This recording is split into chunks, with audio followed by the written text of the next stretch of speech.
안녕하세요 여러분들. 사회탐구는 암기 과목이 아니라 이해 과목이다의 큰머리 사회입니다. 자, 오늘은 생윤 3단원 두 번째 내용인데, 생윤 3단원 두 번째 내용이 뭐냐면 분배적 정의 내용이죠. 그래서 여기는 그냥 내용을 크게 요 세 가지 정도로 보면 돼. 처음에 나오는 게 뭐 있어요 여러분들? 이제 사회 정의. 그 다음에 두 번째 나오는 게 뭐 있죠 여러분들? 이제 분배적 정의. 그리고 세 번째 나오는 게 교정적 정의.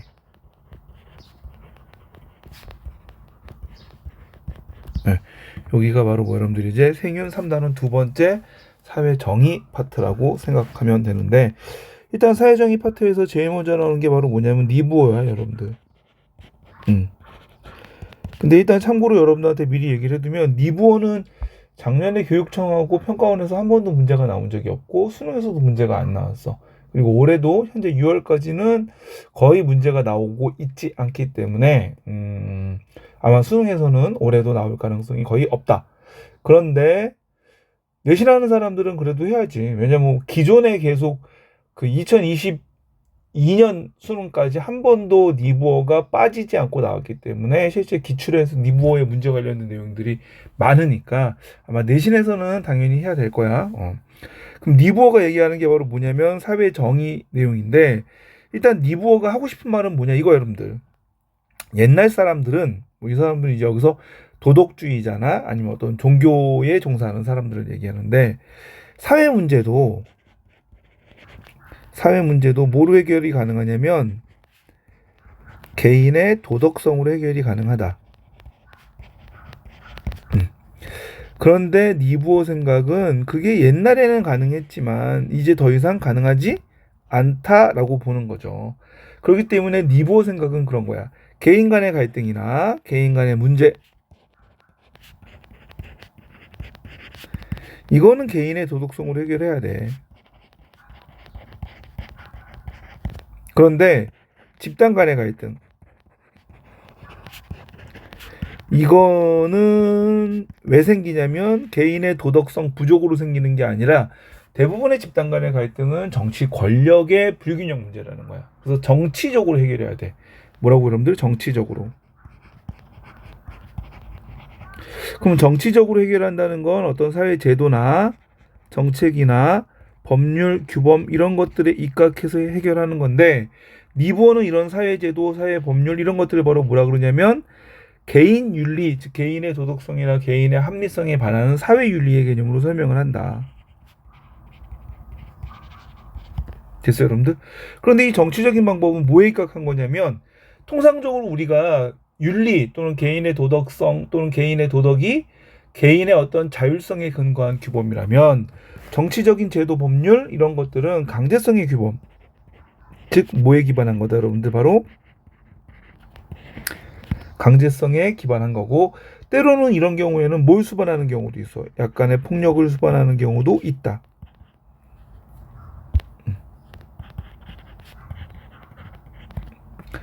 그래서 이건 정치 권력을 획득함으로써 문제가 해결될 수도 있고, 때로는 뭐 여러분들 정치적인 방법에 의해서 문제가 해결될 수도 있다.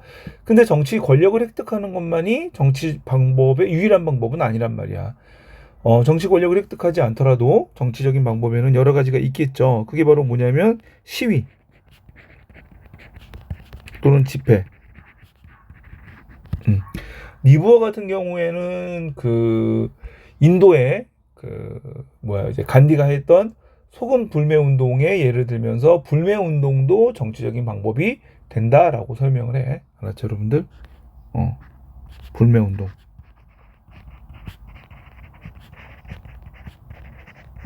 됐죠? 근데 니부어가 여기서 진짜 하고 싶은 말은 뭐냐면, 그러면 개인의 윤리는 오로지 개인의 양심만 있으면 또는 도덕성만 있으면 해결이 되고, 그리고 어떤 정치적인 사회 문제는 오로지 제도하고 법률만 있으면 해결이 되느냐?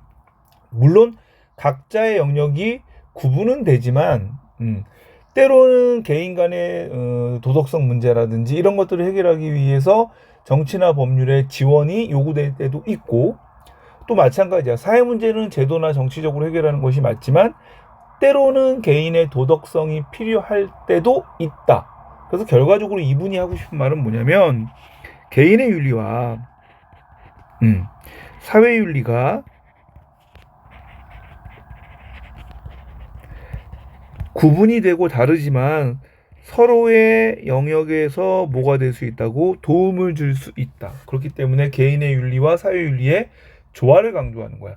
이게 분명히 개인의 윤리와 사회윤리는 영역도 달라. 그리고 성격도 달라. 개인의 윤리가 자율성에 근거한다라면, 그치? 사회윤리는 강제성에 근거하잖아. 그래서 분명히 성격이 다른데, 잘 들어. 다른데, 그럼에도 불구하고 이 둘이 서로 조화를 이루는 것이 필요하다 그래. 그래서 가장 기초선지에 많이 나왔던 내용이 뭐냐면 그 둘의 서로 충돌하지만 그 모순이 절대적이진 않다. 이제 그런 표현들이 나오지.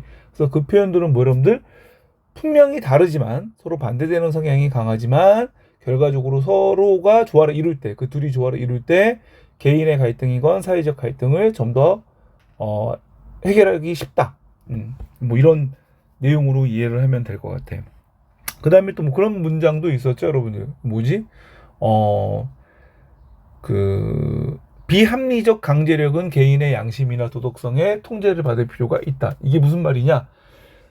집단 간의 갈등은 사회 제도나 법률이나 정치적으로 해결하는 것이 맞는데 이 제도나 정치적인 해결 방법이 합리적인 순간도 있지만 비합리적인 순간일 때도 있단 말이야.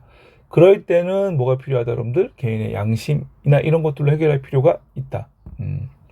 그러니까 뭐 니부어와 관련된 얘기를 뭐 한다라면 최근에 간호사법 개정과 관련돼서 뭐 여러 가지 이제 사회적으로 뭐 이슈가 된 적이 있는데 간호사들이 상대적으로 뭐 의사나 다른 의료인들에 비해 되게 열악한 처우에 있고 그래서 그런 간호사의 권익을 좀 증진하려고 만드는 게 간호사법인데 만약에 옛날 사람들, 니보가 얘기하는 도덕주의자들이면 뭐라고 얘기할까?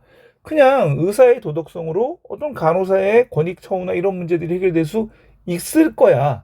그러니까 의사의 도덕성에 기대하자라고 얘기하겠지, 여러분들. 근데 이제 우리는 그거를 어떤 법으로서 해결하려고 하는 거잖아. 그런 것들이 바로 뭐야? 사회 윤리적 해결 방법이라고 생각하면 된다. 알았어? 그 다음에 이제 사회 정의에서 두 번째 내용이 바로 뭐냐면 이제 아리스토텔레스의 정의관.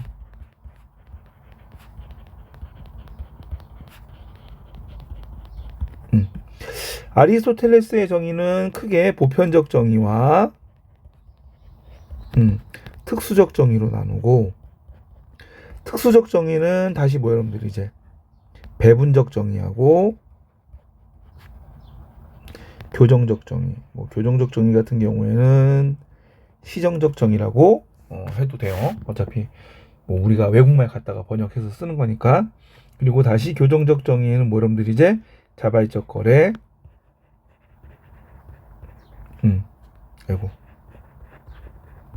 비자발적 거래 이렇게 나오지. 일단 보편적 정의는 모든 사람에게 적용되는 올바름을 얘기하는 거고, 그래서 이건 바로 뭐 여러분들 이제 준법이다.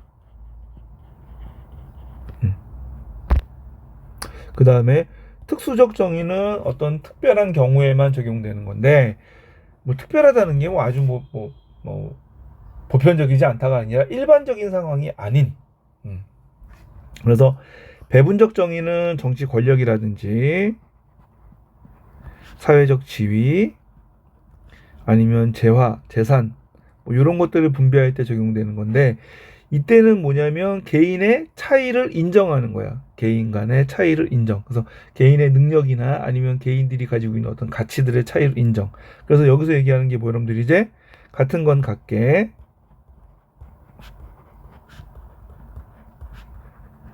다른 건 다르게.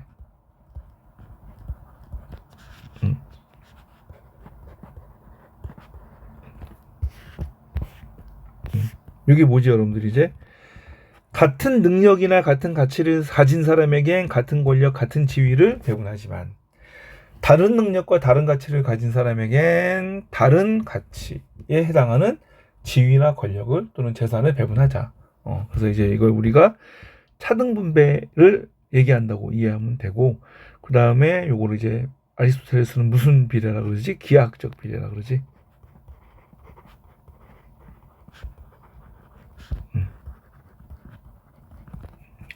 그 다음에 교정적 정의는 서로 주고받는 거야. 이때는 자발적인 거래가 있고 비자발적 거래가 있는데, 자발적 거래는 통상적인 매매, 그리고 비자발적 거래는 뭐냐면 형벌과 형벌이 아니라 범죄와 형벌.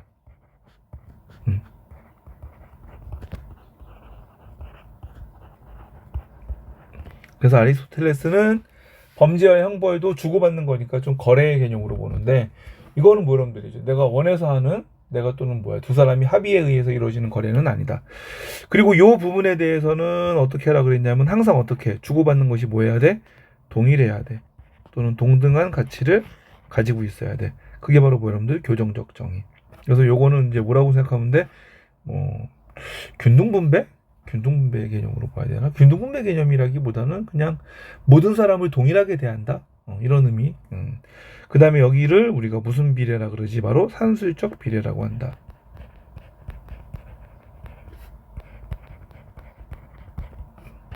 됐죠, 여러분들? 그래서 여기까지 해서 3단원 첫 번째, 두 번째 사회 정의 파트에서 사회 정의 내용이었다.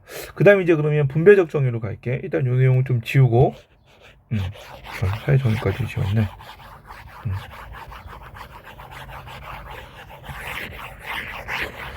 분배적 정의는 이제 여러분들이 이제 어떤 사회적 재화나 이런 것들을 나누는, 또는 사회적 가치들을 나누는 기준에 대해서 얘기하는 건데, 일단은 여기 처음에 시작하는 내용은 여러분들이 이제 분배적 정의의 기준이 언급되지.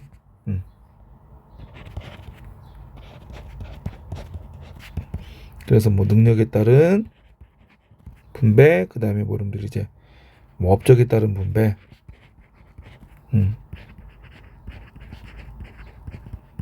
필요에 따른 분배, 이런 것들 나오고, 균등 분배, 이런 거 나오죠. 그래서 능력에 따른 분배는 대표적인 게 여러분들이 이제 대입 생각하면 돼, 대입. 여러분들이 시험을 잘 보는 거는 여러분들이 능력이 그만큼 뛰어나다는 것을 보여주는 거지, 시험 잘 봤다고 해서 그게 무슨 업적은 아니잖아. 그치? 예. 그럼 부모님한테는 업적처럼 보일 수가 있겠지만, 실제로 사회적으로 봤을 때 수학 능력 시험이라고 그러잖아, 우리가. 그치? 그러니까 그건 능력을 테스트하는 거지, 업적은 아니다. 그 다음에 업적은 실제로 여러분들 어떤 사회에 공헌을 하거나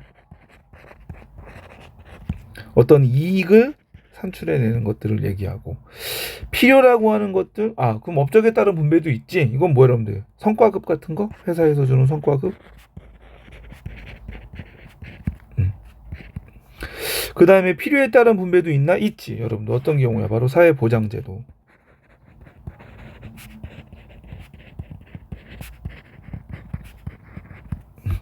그리고 균등분배가 이루어지는 경우도 있겠지. 어떤 경우야, 여러분들 이제 우리가 이거는 정치에서 배우는 건데, 모든 사람에게 동등하게 주는 것은 딱 두 가지 있다 그래. 동등하게 대우하는 것. 첫 번째 여러분들 선거에서 모든 유권자가 동일한 투표권을 갖는다. 그렇지. 그 다음 두 번째가 여러분들 이제 법 앞에서의 평등. 그래서 요런 내용들. 그래서 요런 내용들이 바로 여러분들 이제 분배적 정의의 기준인데, 이런 하나의 기준이 다 모든 상황에 일괄되게 적용되는 게 아니라 상황에 따라 조금씩 다른 것들이 적용된다. 그렇게 알고 있으면 돼. 그 다음에 이제 두 번째 나오는 게 바로 여러분들이 이제 여러분들이 제일 싫어하는 거지. 바로 뭐야? 롤스, 노직, 왈처. 그래서 이렇게 좀 써주는 건 제목별로 정리하라는 거야. 제목별로. 일단 롤스도 또 제목별로 정리 한번 해볼까 그러면, 처음에 나오는 게 여러분들 이제 절차적 정의라는 거.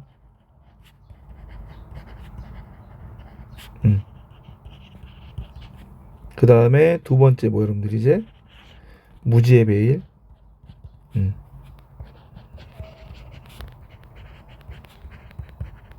그리고 세 번째 나오는 게 정의의 원칙. 그래서 이런 식으로 정리하면 조금 더 쉬울 거야.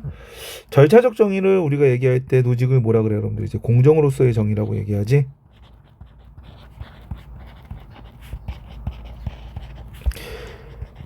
공정으로서의 정의라고 하는 건 구성원들이 합의하고 합의에 의해서 뭐 여러분들이 이제 정의의 원칙이 도출이 돼. 그리고 이 원칙이 준수가 되겠지. 이런 과정을 통해서 됐어요, 여러분들? 합의 그리고 합의를 통해서 원칙이 도출되고 그 원칙이 준수되는 어떤 일련의 과정들, 이런 과정들을 통해서 만들어진 분배라면 그 분배는 결과와 무관하게 정당화될 수 있다.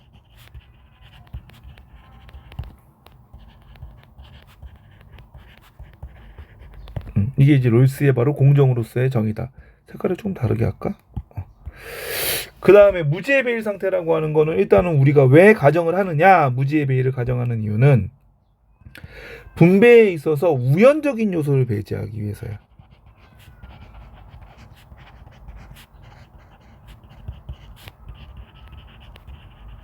그건 바로 뭐 여러분들이 이제 천부적인 재능이나 자산 이런 것들을 얘기하지. 그래서 이런 부분은 우연적인 요소고, 즉 내가 열심히 노력해서 얻은 것이 아니기 때문에 그런 것들을 배제하기 위해서 우리는 뭐 여러분들이 이제 무지의 배일 상태라고 하는 걸 가정을 하는 거야.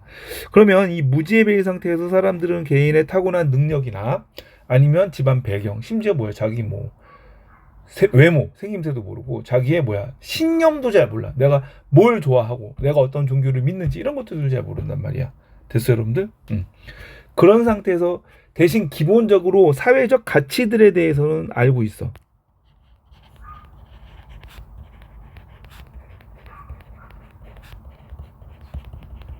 예를 들어서 그런 게 뭐 자유나 평등 이런 것들에 대한 가치들은 제대로 인식을 하고 있다. 됐어요, 여러분들? 그러면 이런 상태가 돼야지만 사람들은 어떻게 공정하게 합의하는 게 가능하다.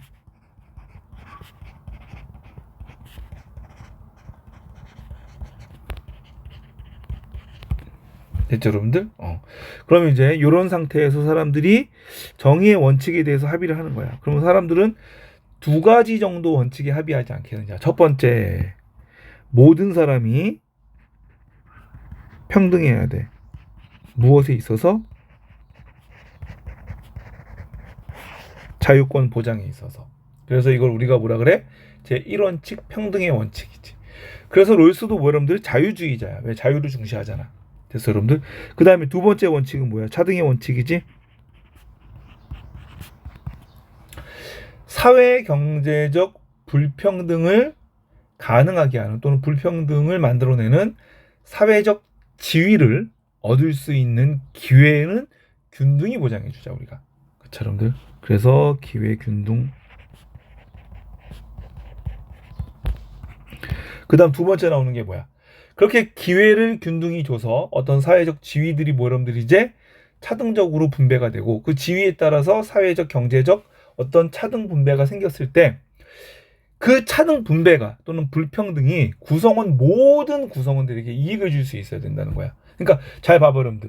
예를 들어서 누가 돈을 되게 많이 버는데 그 사람이 돈을 많이 버는 게 그 사람한테만 도움이 된다 라고 얘기하면 사람들은 뭐 여러분들 거기에 대해서 반대할 수 있겠지. 근데 그 사람이 돈을 많이 벌어서 그게 그 사람뿐만 아니라 나한테도 도움이 되고 우리 구성원 모두에게 도움이 된다라면 굳이 그 사람 돈 많이 버는 걸 반대할 필요는 없잖아. 그쵸, 여러분들? 모든 구성원에게 이익이 되는데 그럼 특히 누구한테 더 많은 이익을 줄 때? 최소 수혜자, 그 사회의 가장 가난한 사람에게 조금 더 많은 이익을 줄 때 사람들은 뭐야? 그 불평등을 정당하다라고 인정을 할 거야. 그게 바로 뭐라 그러지? 우리가 최소 수혜자 최대 혜택의 원칙이라고 한다. 알았어요, 여러분들? 최소 수혜자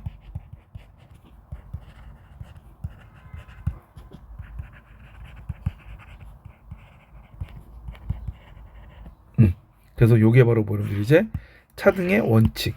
요 두 개의 원칙을 아마 사람들은 합의할 거고 이 두 개의 원칙에 입각해서 분배가 이루어진다라면 그 불평등은 정당화될 수 있고 그 분배 결과가 어떠한 경우라도 그것을 우리가 뭐야? 정의롭다고 할 수 있다는 거지. 됐어요, 여러분들?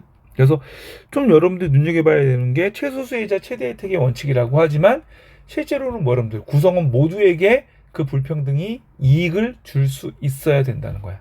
알았지? 그래서 요거 잘 이건 지금 제목에 따라 정리하는 거기 때문에 특정 사상가를 아주 자세히 디테일하게 정의는 안 할게. 요 정도로만 정리할 거니까 넘어가고, 그 다음 나오는 건 뭐 여러분들 이제 노직이다. 노직은 첫 번째 이제 두 가지 알아야 되는데, 첫 번째가 바로 뭐 여러분들 이제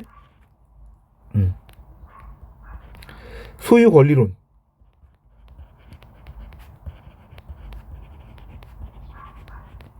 두 번째가 뭐 여러분들 이제 최소 국가론. 좀 거리를 두고,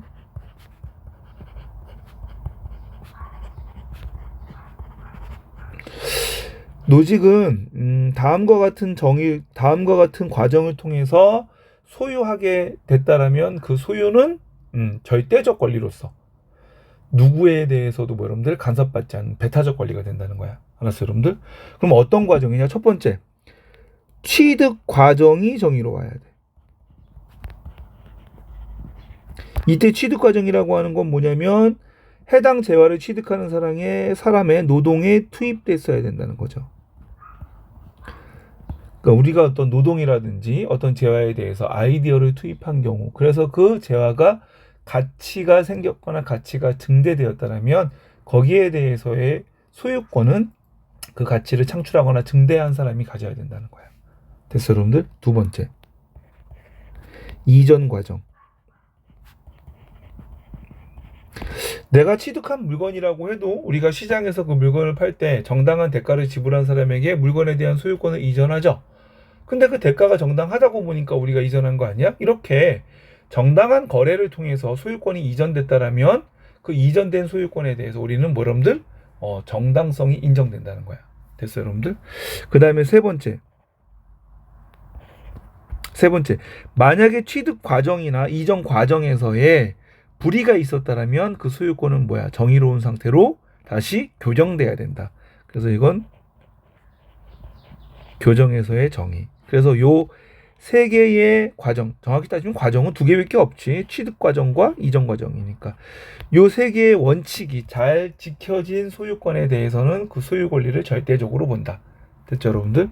그래서 노직이 또 그런 말을 해. 예를 들어서 A에서 B, B에서 C, C에서 D로 소유권이 가는데 A는 정당하게 노동을 통해서 소유권을 가진 사람이야.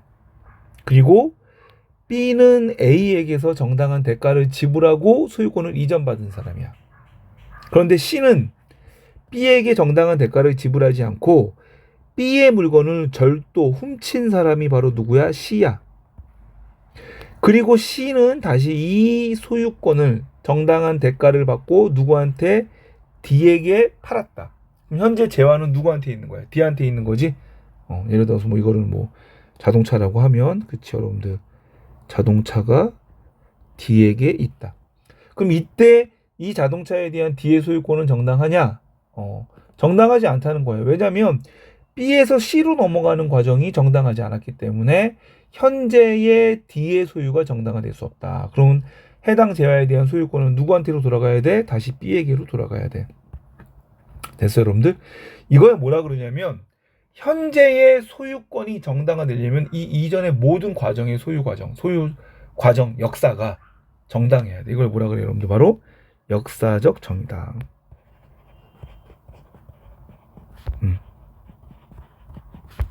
그 다음에 다섯 번째.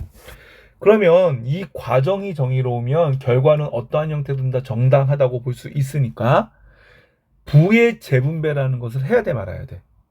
할 필요가 없는 거지. 왜? 지금의 소유 상태가 정당한데 왜 그걸 부의 재분배를 해? 이해돼요, 여러분들? 즉 부의 재분배가 필요 없어. 그걸 바로 뭐라 그러냐면 비정형화된 정의야. 왜? 비정형화된 정의라는 건 바람직한 소유 분배 상태가 없기 때문에 어떠한 형태의 소유 상태에서라도 재분배라고 하는 것이 필요가 없겠지. 만약에 재분배를 해야 된다는 건 바람직한 분배 상태를 규정해 놓은 거란 말이야. 그러면 그건 결과적으로 뭐야? 바람직한 분배 상태가 정해져 있는 거잖아. 그래서 노직은 자신의 정의관을 뭐라 그러냐면 비정형화된 정의라 그래.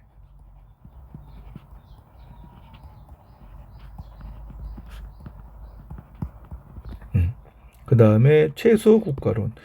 그럼 노직은 아까 얘기했잖아. 국가가 나서서 부를 재분배하는 것에 찬성한다, 반대한다, 반대한다. 그래서 국가의 부의 재분배 정책이라든지 이런 것들에 대해서 반대한다. 그러면 국가가 하는 역할은 뭐냐? 그냥 약형 국가랑 비슷한 거야. 남의 물건을 누가 훔쳐가지 않도록 치안을 하거나, 그쵸, 여러분들? 그 다음에 우리가 또 국방, 요 정도? 그 다음에 뭐냐면 취득이나 이전 과정에서의 불법이 발생하지 않도록 관리 감독하는 정도? 뭐 요런 정도. 또는 남의 물건을 누가 훔쳤다. 그럼 그걸 가져다가 다시 원래 주인 상태, 주인에게 돌려주는 교정의 역할. 뭐 요 정도만 국가가 하면 된다. 그게 바로 여러분들이 이제 노직의 최소 국가론이다. 그렇게 이해하면 될 것 같고, 됐죠? 그 다음에 이제 Y처로 넘어가는데, Y처 쓸 데가 없지? 그럼 Y처는 좀 지우고, 다시 쓸게. 어디다 지울까? 네. 여기 처음 있던 자리에 지웁시다.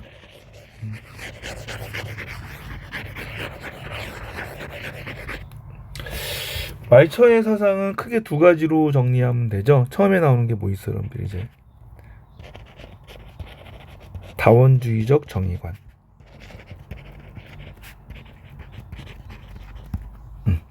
그 다음에 두 번째가 뭐 여러분들 이제 공동체주의.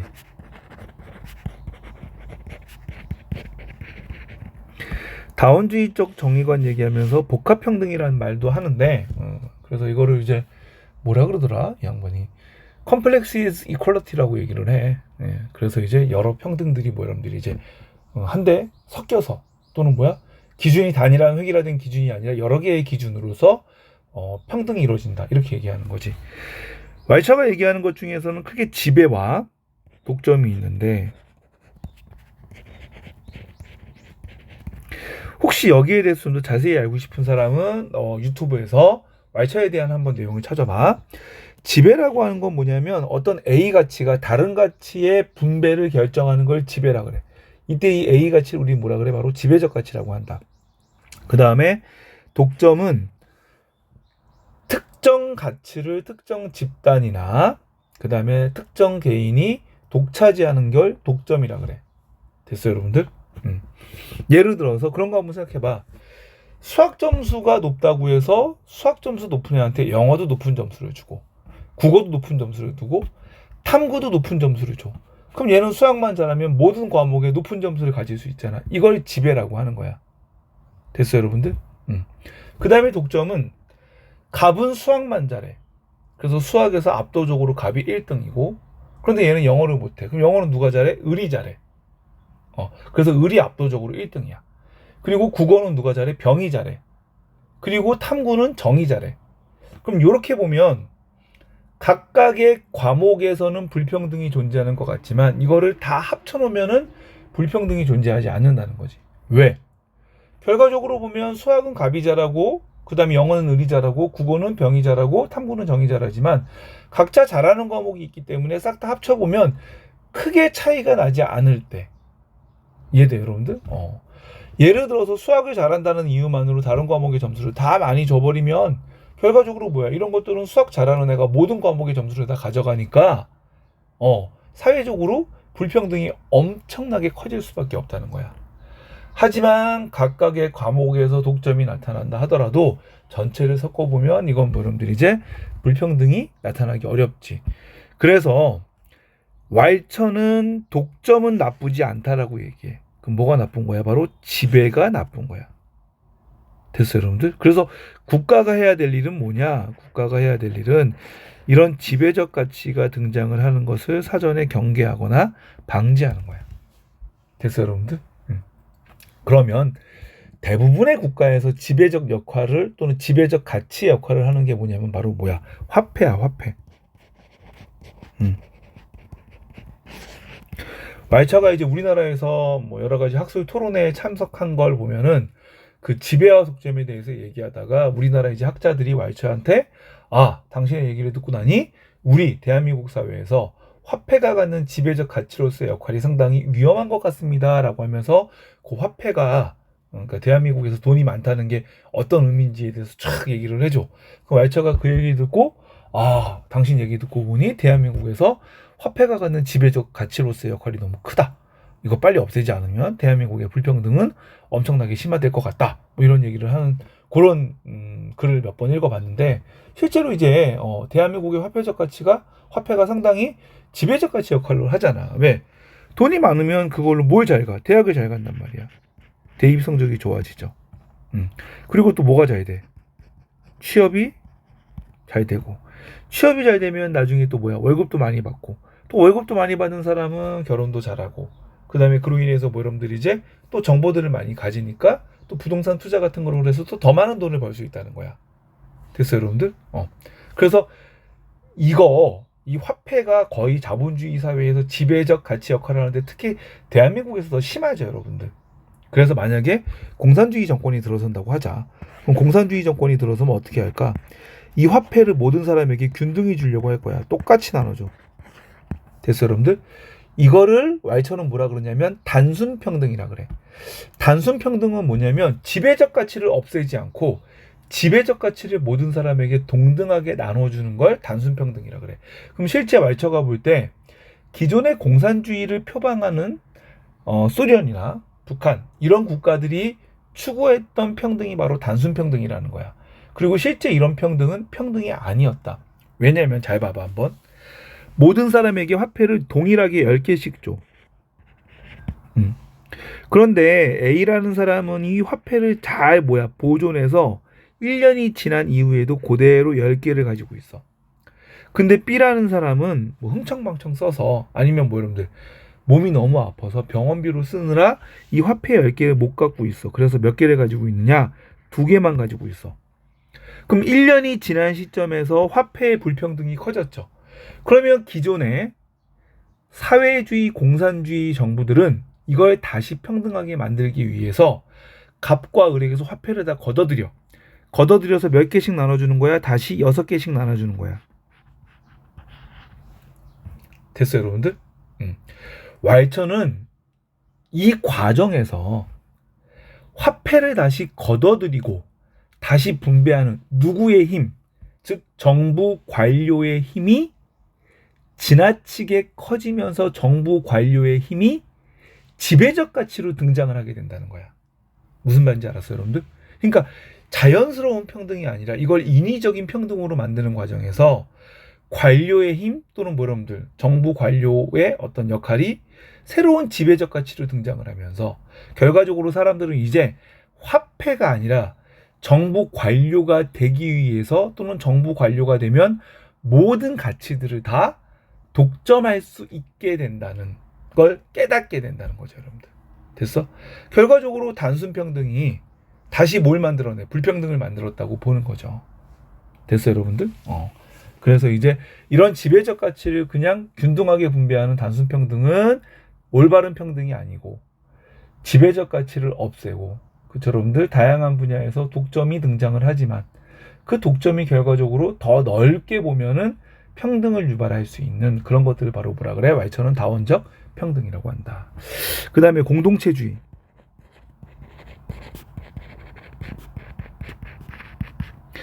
그러면 개별 가치들은 어떤 기준에 의해서 분배가 돼야 되느냐? 거기에 대해서 왈처는 획일화된 가치 기준, 그러니까 가치 분배 기준을 정하지 않아. 왜? 그 개별 가치의 분배는 그 공동체마다 가지고 있는 기준에 입각해서 분배가 되면 된다는 거죠, 여러분들. 그렇기 때문에 개별 가치들의 분배 기준은 되게 다양할 거야. 그렇죠, 여러분들? 공동체마다 다 다양하니까 그런 의미에서 공동체주의. 그래서 공동체마다 어떤 다양한 기준에 의해서 분배가 이루어져야 된다. 그다음에 두 번째. 그런데 사람에게 꼭 필요한 가치들이 있어요, 여러분들. 예를 들어서 대표적인 게 교육이나 의료 같은 거. 그러면 교육이나 의료는 그것도 그 공동체의 분배 기준에 따라서 그냥 맡겨둬야 되느냐? 의료나 교육같이 꼭 필요한 가치들은 정부가 직접 분배하라 그래요. 근데 아까 정부가 균등한 분배를 하다 보면은 정부의 관료들의 힘이 너무 세진다 그러지 않았습니까? 그래서 왈처는 중앙정부의 역할이 아니라 지방정부의 역할을 되게 중요하게 생각해. 그래서 지방정부가 의료나 교육 같은 필수 가치들은 직접 분배할 필요가 있다. 됐어요, 여러분들? 네. 그래서 왈처가 정부를 싫어한다 또는 정부에 의한 분배를 싫어한다라고 해서 어떤 사람들이 이제 글 올린 것도 봤고, 그 다음에 인간 강사들이 얘기하는 것도 봤는데, 이때 정부는 바로 뭐야? 중앙정부, 중앙 집권화된 형태의 정부를 의미하고, 왈처는 지방정부에 의한 가치의 분배를 부정하거나 싫어하지는 않아. 알았어요, 여러분들? 그래서 정부라고 할 때 왈처가 싫어하는 정부는 중앙정부고, 왈처는 지방정부는 좋아한다. 실제 왈처는 자유주의자는 아니에요, 여러분들. 그래서 우리가 왈처를 분류할 때 뭐라 그러냐면, 아마 유사하는 학생들은 알 텐데 민주사회주의자라 그래. 민주사회주의자. 그런 면에서 봤을 때 왈처는 뭐 여러분들 노직이나 롤스 같은 자유주의자는 아니다라고 하는 것들을 좀 정확하게 체크해둘 필요가 있어요, 여러분들. 예. 교정적 정의까지 하려고 했는데 교정적 정의까지 들어가기에는 시간이 너무 길어질 것 같고 일단 여기까지 하고 교정적 정의는 3단원 3으로 넘어갈게. 알았죠, 여러분들? 예. 수고하셨습니다. 긴 강의 잘 듣고 내신 수능 준비를 잘 하기를 바랍니다.